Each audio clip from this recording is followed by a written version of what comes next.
According to multiple insurance estimates, the George Floyd riots cost over $2 billion in damage, the most expensive period of civil unrest in U.S. history, compared to the damage done at the U.S. Capitol on January 6, which cost less than $3 million.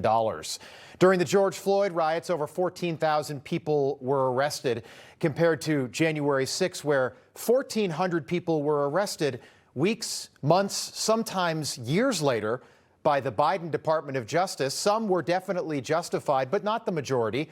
During the George Floyd riots, at least 25 people were killed, compared to January the 6th, where only one person was killed, an unarmed, innocent Air Force veteran named Ashley Babbitt. To be clear, January 6th was not a good day, but this narrative that the George Floyd riots were peaceful is just that, a narrative. This narrative that we almost lost our democracy on January 6th is just that, it's a lie. The reality is one side went to jail, the other side, the peaceful protesters, did not. One side took over police precincts and burned them to the ground. The other side was literally led into the Capitol building by Capitol Police. This whole thing was a lie, where one side was funded by people like George Soros, the other side was influenced by over 200 FBI agents who were in the crowd on January 6th.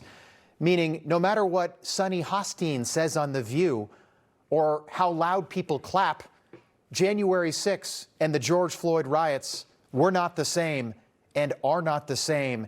And I say that without downplaying anything that happened on January 6th, which lasted for an afternoon, while the George Floyd riots lasted for months and months and months. And after 4 years of this guy right here, the founder of presidential lawfare, Joe Biden, going after innocent people. He was Catholic. He went after Catholics.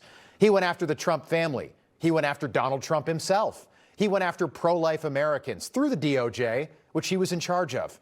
And of course, thousands of people who were arrested, charged, tried in a kangaroo court, a rigged court, and put in prison for what they did on January 6th. Some of these people did nothing wrong.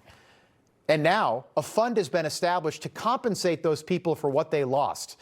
The years of their lives that were lost fighting the Biden Department of Justice. This should not be controversial, but it is, because it's Donald Trump who's doing it.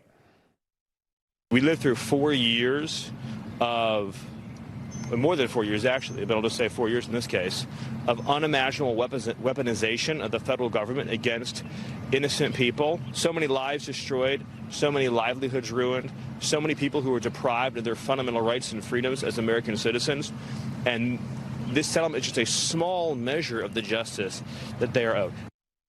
Hillary Clinton, of course, is furious about this. Anytime Donald Trump does something, this woman just gets so darn upset because she lost the 2016 election and will never be president, and that's how she'll be remembered. She tweeted, even those evil insurrectionists being compensated for things that they should be compensated for, legal fees, damages. Think about what Joe Biden put them through. She tweeted, Donald Trump didn't just pardon people who stormed the U.S. Capitol.